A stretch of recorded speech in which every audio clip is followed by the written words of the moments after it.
우리 이 두 사람이 공동 성명에 대해서 완전히 합의를 봤습니다. 여러분 축하해 주십시오. 더 이상 전쟁은 없다. 적화 통일도 용납하지 않지만 우리도 북한을 해치지 않겠다. 반드시 같이 공존 공영해서 우리에게도 이제 새날이 밝아온 것 같습니다. 55년 분단과 적대 여기에 종지부를 찍고 민족사에 새 전기를 열 수 있는 그런 시점에 우리가 이른 것 같습니다. 오늘은 근심과 걱정 아무런 걱정 없이 마음 놓고 서울과 같이 두시기 바랍니다. 네. 23년 전 6월 15일 오늘 당시 김대중 대통령과 김정일 국방위원장이 만나서 한반도 평화를 한반도의 통일을 자주적으로 해결하자라는 취지의 6.15 남북 공동선언을 발표했습니다. 그 현장음 들어보셨는데요. 지금도 이렇게 좀 가슴이 뭉클합니다. 이 두 분의 목소리 들으니까.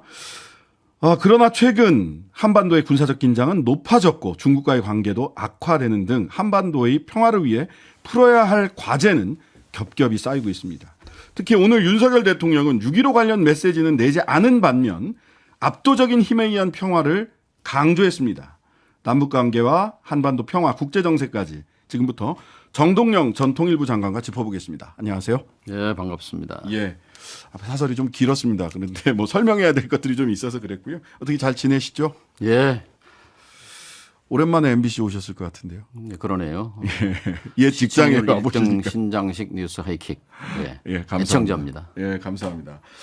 자, 윤석열 정부가 외교 안보 상당히 신경을 쓰고 있고 여론조사에서도 보면 긍정 평가를 하는 분들은 외교 안보를 잘하고 있다라는 것을 긍정 평가의 첫 번째 요인으로 꼽고 있습니다. 하지만 남북 관계, 한중 관계 대단히 경색돼 있고 아예 우선순위에서 오늘 6.15 공동성명 23주년인데 메시지 자체가 없습니다. 대신 뭐 군사훈련 뭐 이런 얘기만 하고 계셔서 자, 이런 한반도의 군사적 긴장이 높아지는 상황에서 지금의 한반도 정세 6.15 공동선언이 시사하는 바 어떤 의미를 갖는지 먼저 설명을 좀 해 주시죠. 모두에 들으신 대로 김대중 대통령은 6월 15일 2000년이죠. 네. 서울공항에 도착해서 도착 성명을 발표합니다. 그 음성이 지금도 생생합니다. 이제 더 이상 한반도에 전쟁은 없습니다. 2000년입니다. 오늘이 네. 2023년입니다. 23년이 경과했습니다. 네. 서독은요. 1970년에 최초로 정상회담을 갖습니다. 네.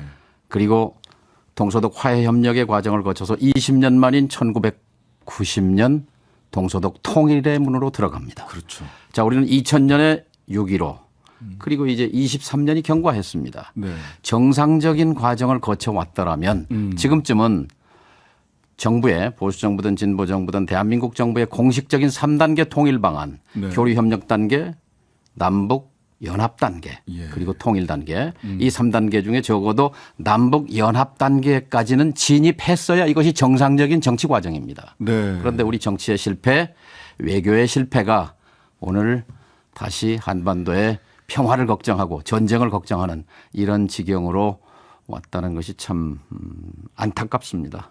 특히 6.15 공동성명은 지금 6개 항으로 앞에 모두가 있고 5개 항으로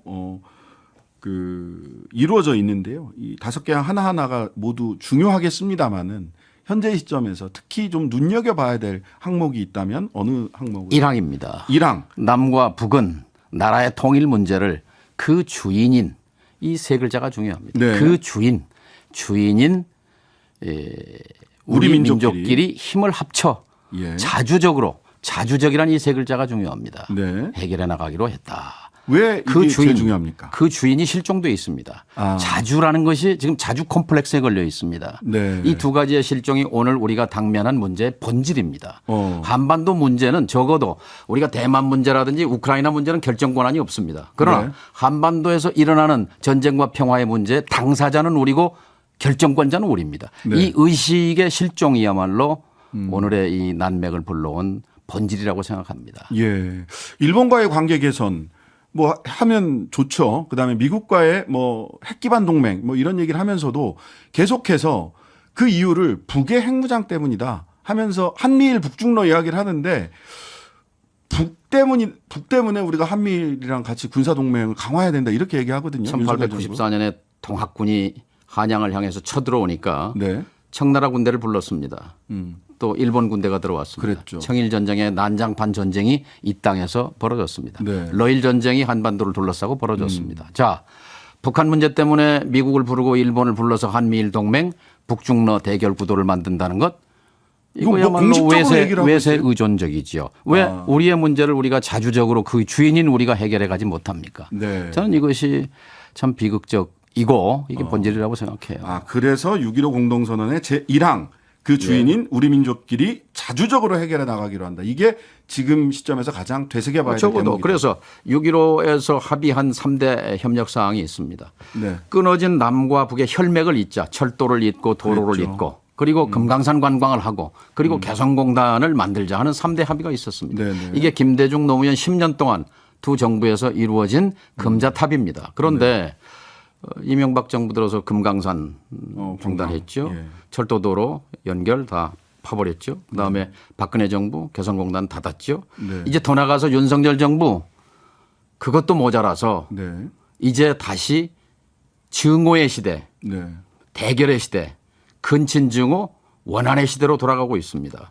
자, 이것은 참 역사의 퇴행이고 아까 말씀하신 대로 오늘이 6.15 23주년이잖아요. 네, 그렇습니다. 6.15는요 후세 우리 후손들이 이 지금의 그 분단 시대를 어떻게 시대 구분할 것이냐 역사학 전 역사학도입니다. 네, 역사에 제일 중요한 게 시대 구분이거든요. 그렇죠.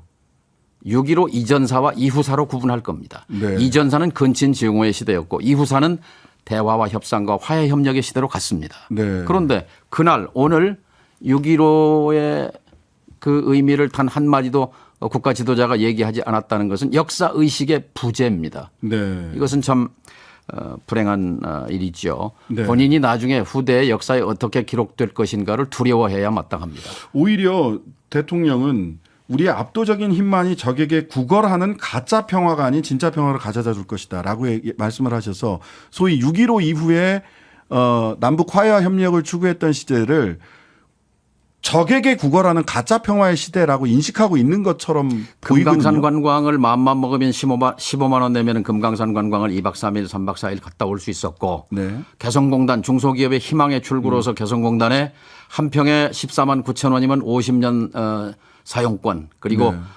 그 노동자 1인당 처음에 시작할 때 1인당 50불 더하기 7불 50 예, 한 달 예. 임금입니다. 네. 이걸로 시작했던 123개 공장에 전 회사가 흑자가 났던 개성공단. 매일 아침 8시면 여기 개동 현대 본사에서 출근 버스가 출근했어요. 2대씩 매일 올라갔습니다. 맞습니다. 하루에 12번씩 DMZ 문이 열려서 오고 가고 했습니다. 24번이죠. 네. 이런 시대가 평화의 시대입니까?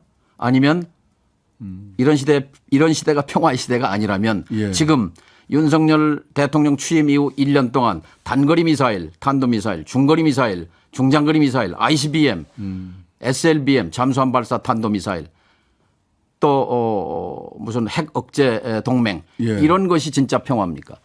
정확하게 얘기하면요. 네. 윤석열 대통령은 평화의 파괴자 역할을 하고 있는 겁니다. 알겠습니다. 자, 그 지난 월요일 6월 12일 날 김대중 노무현 정부의 전직 통일부 장관 5분이 한 자리에 모여서 윤석열 정부의 통일 외교 정책에 대해서 토론하는 행사를 가졌고 예. 지금 정동영 전 장관님도 그 자리에 참석한 사진을 제가 봤습니다. 현 정부에 대한 우려와 쓴소리가 많이 나왔던데 가장 그 통일부 장관 5분이 전직 통일부 장관 5분이 공통적으로 가장 우려하는 부분이 있었을 것 같아요. 어떤 6.15 정신으로 돌아가라. 6.15 정신을 회복하라는 거였습니다. 아. 지금이 어느 시대인데 반공 증오, 대결, 적대 시대인가라는 지적과 함께 김대중 대통령을 존경한다고 한때 얘기했던 윤석열 후보 시절입니다. 네. 그 정신으로 돌아가서 적대와 증오를 버리고 대결을 버리고 대화와 협상으로 다시 남북 화해와 평화를 이끌어내라 하는 그런 네. 주문이 있었고요. 아까 말씀처럼 그 김대중 노무현 시절에 이룩했던 그 3대 협력 사업이 모두가 다 지금 다 제로로 무화돼 버린 상태에서 네네. 그 안타까움을 표시했습니다. 네.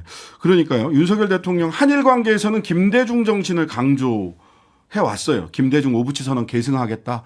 김대중 오부치 선언 계승하겠다. 이런 이야기 많이 했는데 북한 문제에서는 6.15 공동선언에 대해서 아까 말씀드린 바와 같이 그 시대를 가짜 평화의 시대로 규정하고 있는 것 같아서 그런 가운데 어제 정부가 북한 상대로 해서 개성 남북 공동연락사무소 폭파한 것에 대해서 2020년 447억 손해배상 청구 소송을 제기했습니다. 정부가 북한을 그 피고가 보니까 조선민주주의 인민공화국 피고 이렇게 돼 있더라고요. 정부의 대북 기조를 보여주는 상징적인 장면 같기도 했는데 6.15를 하루 앞두고 이거 어떻게 보셨습니까? 이 민사소송쟁이. 예, 참 듣도 보도 못한 사안인데요. 그러나 긍정적인 요소가 있습니다. 무슨 얘기냐면요. 예. 원고가 대한민국 정부고 피고가 그렇습니다. 조선민주주의 인민공화국입니다. 맞습니다. 자, 이 정부는 지금 국가보안법 기조의 정부 운영을 하고 있는데 네. 국가보안법은 북한을 국가로 인정하지 않습니다. 반국가 단체요 괴뢰입니다. 괴뢰 괴뢰 집단입니다. 집단이죠. 그래서 통신 비밀 회합 이 하면 전부 처벌하지 않습니까? 네네. 찬양 고무죄 국가보안법 8조인데요. 예. 자, 이 원고 피고로 인정했다는 것은 국가보안법 체제가 아니라 이 정부의 기조가 남북 관계 발전법 기조에 서 있다는 걸 말합니다. 지금 남북 관계는 3가지 법 체계가 있습니다. 그렇습니다. 국가보안법과 교류협력법이 있고 그다음에 남북 관계 발전법은 제가 통일부 장관 시절에 주도해서 만들었던 법입니다. 네. 그 법의 핵심은 뭐냐면 남북 간의 이 특사들이 합의를 하면 그것을 국내 법의 효력을 갖도록 부여한 겁니다. 네, 네. 예. 그런데 지금 원고 피고로 정했다는 것은 이제 당사자성 국가로서 인정한 것인데 네. 근데 이 남북관계 발전법에 또 위반 요소가 있어요. 뭐냐면 그 6조에 보면은 네. 대통령은 남북 화해와 그리고 평화 증진을 위해 노력해야 된다고 돼 있어요. 네. 그런데 지금 그거는 위반입니다. 네. 진정한 평화는 압도적 힘에서 온다고 하니까 그 평화를 평화라는 단어를 좀 달리 해석하고 계신 게 아닌가 하는 생각도 들기는 합니다.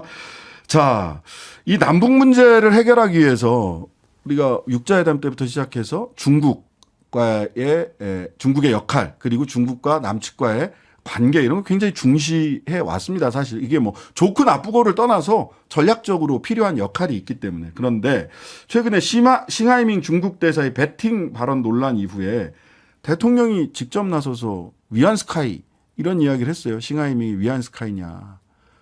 불쾌하다. 한중 관계가 지금 최악으로 가는 것 같습니다. 안보적으로도 그렇고 경제적으로. 왜 하필 대통령이 나섭니까? 네. 참 안타까운 일입니다. 중국은요. 70년 전에는 북한군과 중공군이 함께 우리와 싸웠던 적국입니다. 네, 네. 미군과 우리가 또 유엔군이 함께 대적해서 싸워서 압록강까지 밀고 갔다 밀려서 휴전선으로 이제 네. 도착이 된 거죠. 그러나 1992년 30년 전에 우리는 과거의 적대 관계를 청산하고 네. 국교를 수립하고 이제 우호 관계를 맺었습니다. 그리고 점진적으로 발전시켜 와서 전략적 협력 동반자 관계까지 돼 왔습니다. 네. 중국은 지금 거대 시장으로서 미국뿐만이 아니라 유럽의 각국들이 다 중국이 아니면 자신들의 경제를 정상적으로 운영할 수 없을 정도로 그 의존이 심화되어 있는 상태고 네. 또 하나 이 한국 전쟁의 당사자로서 이 불안정한 정전 체제, 동서고금의 전쟁의 역사에서 전쟁이 끝났는데 70년이 되도록 네. 내일 모레가 727. 그렇죠. 727. 다른 정전협정. 사람은 다 잊어버려도 저는 그날을 잊어버릴 수가 없어요. 제가 태어난 날입니다. 727. 정전협정 날 태어나셨어요. 전쟁 끝난 걸 보고 제가 태어났는데요. 네, 예. 자, 어떻게 해서 제가 태어났을 때도 정전체제, 제가 군대 갔을 때도 정전체제, 제 아들들이 군대 갔을 때도 정전체제, 지금도 정전체제. 맞습니다. 동서고금의 전쟁이 지나고 70년 동안 기술적으로 전쟁인 상태, 지금 사격중지 상태예요. 평화도 아니고 전쟁도 아닌 어정쩡한 상태. 이것을 70년 방치한 그 핵심이 6.15 공동선언 1조에 표현되어 있는 그 주인인 우리 민족끼리 힘을 합쳐 자주적으로 해결해 간다. 그 문제의식의 실종 때문에 70년간 이렇게 우리는 헤매고 있는 겁니다. 네. 그런데 이런 가운데서 중국이 사실은 정전협정의 당사자잖아요. 그렇죠. 예. 근데 중국이랑 이렇게 갈등이 심화되면 남북 관계, 대중 관계 전부 다 경제도 그렇고 한반도 안보 문제도 그렇고 걱정이 많거든요. 홍콩을 포함해서 대중 수출이 얼마 전까지 30%였어요. 지금 예, 줄어서 25% 수준이라고 하지만 우리 경제의 절대적인 비중을 갖고 있는 중국을 저렇게 적대해서 얻고자 하는 것이 무엇인지 모르겠습니다. 제가 네. 오늘 삼성전자 관계자를 뭐 사적인 자리에서 만났습니다만 네. 걱정이 땅이 꺼졌습니다. 그런데요. 예. 자, 국익의 대변자가 대통령 아닙니까? 네. 한미 정상회담 테이블에 우리 이 반도체와 배터리의 사활이 걸린 이해관계에 대해서 단 한마디도 올리지 못하면서 네. 우리 외교의 기조가 당당합니다. 왜 미국에 대해서는 당당하지 못합니까? 왜 일본에 대해서는 당당하지 못합니까? 저는 윤 대통령이 여기서 왜 대통령을 하고 있는가에 대해서 근본 질문을 스스로에게 다시 해야 한다고 생각합니다. 네. 민주당 의원들이 중국 방문하고 있습니다. 김태년 의원 등 이거 뭐 벌써 오래전에 기획된 준비된 방문이라고 하는데 이걸 보고 여당에서는 조공 외교냐 아현 외교냐 나라 팔아먹는 행위를 하는 거냐 이런 표현을 해요. 야당의 그 의원 외교 이걸 어떻게 봐야 됩니까? 중국 외교는요. 예. 정부 공식 창구로 대사관이라든가 하는 그 공식 창구가 있고 또 야당 외교가 있습니다. 또 네. 공공 외교라는 것도 있습니다. 네. 저 상대방의 여론 주도층을 상대로 의회라든지 언론이라든지 학자들이라든지 이런 그 상대로 하는 외교 영역이 있는데 당연히 우리의 국익을 대통령이 제대로 대변하지 못하고 한중 관계가 악화되고 한미 관계 속에서 우리의 이익이 실종됐다면 네. 거대 야당이 가만히 있으면 됩니까? 야당의 존재 이유가 뭡니까? 저는 윤 대통령이 미국 방문할 즈음에 제가 민주당과 이재명 대표에게 제안했습니다. 지금 미국 갈 준비를 하시오. 방미를 준비해서 분명히 이 국익과 관련해서 윤 대통령이 하지 못한 역할을 야당이 해줘야 우리 국익을 지키게 됩니다 하는 제안을 한 적이 있었는데요. 네. 어쨌든 그 연장에서 갔는지 모르지만 저는 중국 간 일 그건 당연히 야당으로서 할 일을 했다고 생각합니다. 미국도 가야 되죠. 예, 마지막으로 한 30초 정도밖에 안 남았는데 윤석열 정부 남북 관계 진전을 위해서 짤막하게 조언을 좀 해주시죠. 첫째, 남북 관계든 외교 안보든 경험이 없지 않습니까? 이것을 인정해야 합니다. 이게 겸손함입니다. 여기서 네. 출발해야 합니다. 그래서 말을 들어야 되는 거죠. 그다음에 네.